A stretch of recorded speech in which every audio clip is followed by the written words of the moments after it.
Eu sou Jordão Rodrigues dos Santos e nesta aula vamos abordar os fundamentos da educação e didática, visando compreender os fundamentos e a prática da educação escolar na perspectiva da pedagogia histórico-crítica. Para tal, contamos com a presença do professor Livaldo Teixeira da Silva, pedagogo do Instituto de Aplicação da UERJ, especialista em orientação, supervisão e administração escolar e mestre em educação profissional em saúde. Seja bem-vindo, professor. Obrigado, professor Jordão. Obrigado aos estudantes que participam dessa aula. Fico muito grato pelo convite e é isso. Então, dando continuidade, vamos iniciar questionando quais os fundamentos da educação escolar e como estes são articulados na perspectiva da pedagogia histórico-crítica. Bem, primeiramente é necessário entender que a pedagogia ela é uma ciência, mas uma ciência que não está isolada de outras áreas, disciplinas do saber. A pedagogia ela vai beber da história, da filosofia, da sociologia, da própria economia, da política. E aí surgem os fundamentos da educação, que são os fundamentos psicológicos, sociológicos dessas ciências que eu já falei. Mas o mais importante é o que acontece na escola. Olhando essas ciências, a pedagogia vai, então, ter uma proposta pedagógica para a escola, que seria uma proposta de gestão, de estrutura, de funcionamento, do currículo e da didática. Isso é importante, isso é relevante no momento atual, em que a escola precisa ser fortalecida como instituição do conhecimento, da formação dos sujeitos. É uma preocupação com a transmissão do conhecimento científico, né? Sim, é uma preocupação com a transmissão do conhecimento científico, conhecimento artístico, conhecimento filosófico, que é o papel da escola. Ela é a instituição na nossa sociedade que pode fazer esse papel tão importante. Sim. Continuando, professor, por que o trabalho é tomado como princípio educativo e orientador da praxis pela PHC? Como se deu isso historicamente e de que forma se dá a inserção da PHC na luta de classes?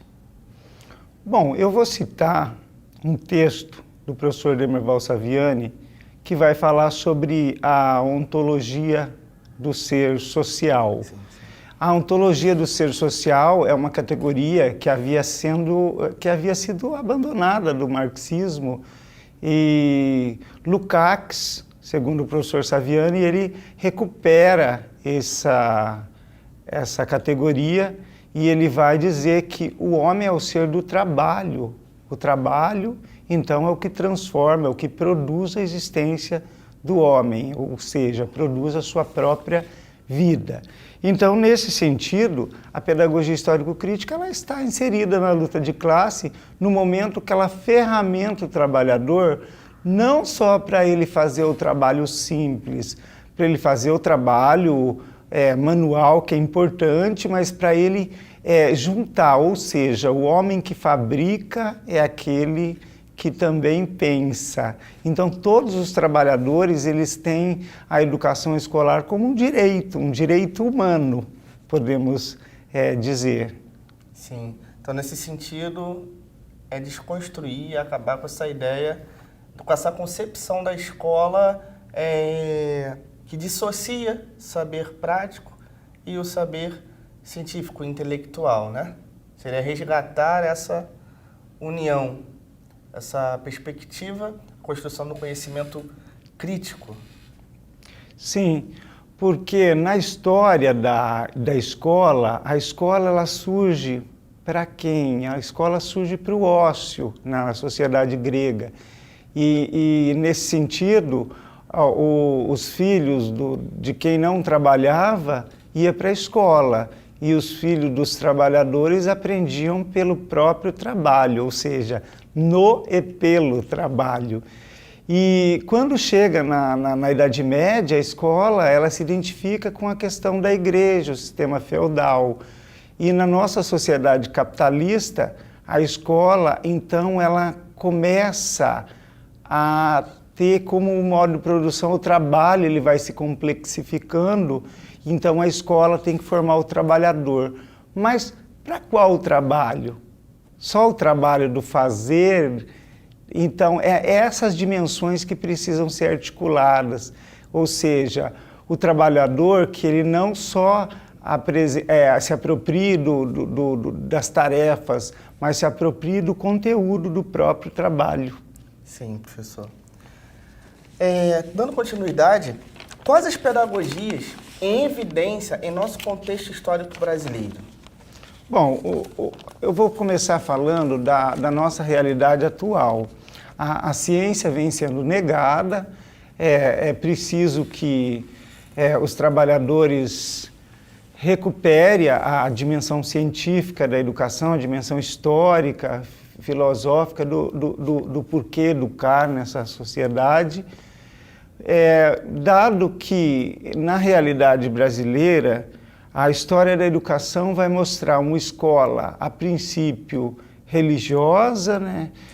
Os jesuítas no Brasil marcam a história da educação brasileira e surgem 3 pedagogias fundamentais, que é a pedagogia tradicional, a pedagogia nova e a pedagogia tecnicista. Mas a pedagogia nova, ela teve um slogan muito forte na educação brasileira e ela acaba por não ajudar a questão dos conteúdos, ela acaba caindo na questão do slogan e sendo apropriada por um mercado. Então, a pedagogia histórico-crítica, ela vai, então, a superar as demais concepções, né, que estão presentes agora no neoescolanovismo, neoprodutivismo e suas várias vertentes, uma série de slogans que são vendidos no mercado. E a pedagogia histórico-crítica, então, ela tem esse papel de dar a inteireza à educação, ou seja, uma ciência que leva em consideração outras ciências, mas que também tem a sua própria pesquisa, a sua área do saber. Nesse sentido, não se admite a formação do professor não pesquisador.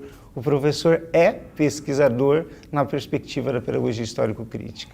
Nesse sentido, nós vamos entrar no âmbito de que a pedagogia ela possui uma ciência, né? Ela é uma ciência e que existem pedagogias sobre a educação e pedagogias da educação. Seria mais ou menos esse o caminho? É isso que o autor está apontando?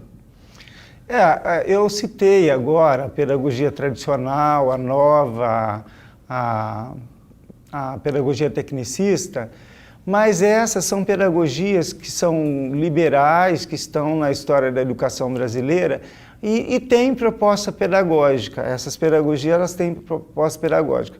Embora o professor Demerval Saviani vai chamá-las de não críticas e o professor Libânio vai chamá-las de liberais.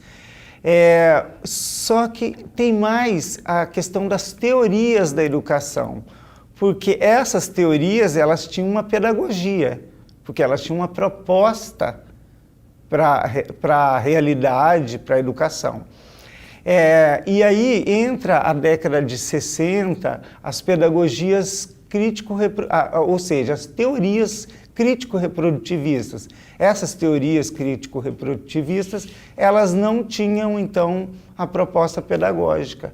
E, nesse sentido, elas não podem ser consideradas pedagogias, mas sim teorias da educação, teorias sobre educação, né? Não seria teorias da educação, porque para ser teoria da educação teria que ser vindo do próprio seio da educação. E essas teorias, elas agregam a educação, valorizam, né, contribuem, mas elas não têm esse papel. Sim. Nesse sentido, qual é a relação entre a pedagogia histórico-crítica de Demerval Saviani e a teoria histórico-cultural da Escola de Vygotsky? Então, essa aproximação ela é bastante necessária a ser feita, porque tanto na expressão pedagógica do Demerval Saviani, que é a pedagogia histórico-crítica, quanto a teoria histórico-cultural da psicologia vigotskiana, Vygotsky e o seu círculo, elas comungam de uma mesma base, que é o materialismo histórico dialético. Então é importante, toda vez que for ver quais são os fundamentos da educação escolar, então o fundamento psicológico da educação escolar é a teoria histórico-cultural, né, a psicologia de Vygotsky. Sim. E por que é importante instrumentalizar os profissionais da educação básica e superior para uma atuação didática condizente com as características de seus cursos, turmas e estudantes? Bom, o professor, ele é o mediador no sentido da pedagogia histórico-crítica, porque se na pedagogia tradicional o professor era o transmissor de via única o conteúdo, e na pedagogia nova ele vai ser o facilitador, o motivador. Na pedagogia histórico-crítica ele vai ser um mediador, ou seja, ele não é neutro no processo, ele está ali trabalhando com conteúdo, né? Um conteúdo de vida, um conteúdo não estanque. Isso é importante ressaltar. Sim. E dando continuidade, esmiuçando mais as questões, os fundamentos, né, dessa pedagogia, né, da pedagogia histórico-crítica, quais são os 5 momentos do método de intervenção na prática social do conteúdo e como eles se dão? O professor Demerval Saviani, na escola, no livro Escola e Democracia, ele vai, a partir das suas reflexões, chegar à questão do procedimento docente, onde ele vai colocar a questão do ensino-aprendizagem em 5 passos. Primeiramente vai ser chamado de passos, depois vão ser chamados momentos, que vai ser a prática social inicial, a problematização, a instrumentalização, um 4º passo, a catarse, e o 5º passo seria o retorno à prática social, agora final, não inicial mais. Mas a grande preocupação nossa é que esses momentos de aprendizagem não sejam passados como se eles fossem estanques, porque a gente separa e explica esses momentos para que eles sejam entendidos. Isso é uma ação didática. Mas na realidade, na prática social, eles se dão de acordo com a necessidade do momento, né? Os 3 momentos intermediários, que é a problematização, a instrumentalização, a catarse, que o pessoal já identifica como os momentos didáticos da pedagogia histórico-crítica. Esses momentos, então, eles são necessários ser articulados e nem sempre, ou quase nunca, eles se dão de forma linear. Eles são articulados pelo professor. Agora, o planejamento, ele tem que ser feito para o professor conseguir, então, ter esse olhar sobre a didática fundamentada na pedagogia histórico-crítica. Sim. Sobre a questão dos conteúdos, né, qual o critério Saviani julga principal para as escolhas dos conteúdos curriculares? Os conteúdos curriculares, né, eles têm uma importância enorme na pedagogia tradicional, mas com o tempo foi sendo visto como conteúdos distantes das pessoas, não da vivência, e aí a ideia de conteúdo começa a ser negada pela própria escola, pelas próprias teorias então vigentes. Mas a pedagogia histórico-crítica, ela valoriza o conteúdo, e o critério da escolha dos conteúdos é o conteúdo clássico. Por que o clássico? Segundo Saviani, o clássico é aquilo que sobreviveu aos embates do tempo e permanece vivo. Então, o clássico é o conteúdo que deve ser ensinado na escola, porque esse clássico, muitas vezes, ele não chega às camadas populares e elas não recebem essa força instrumental que o clássico histórico, né, poderia ferramentá-las melhor. Quais são os principais trabalhos acadêmicos e experiências concretas da PHC na educação escolar? Níveis, modalidades de ensino, faixas geracionais, áreas e disciplinas escolares. É importante destacar as obras do Demerval Saviani. O Demerval Saviani, ele não é o único responsável pela pedagogia histórico-crítica, como diz o Newton Duarte, mas ele é a primeira referência do Brasil que a gente tem para discorrer esse assunto.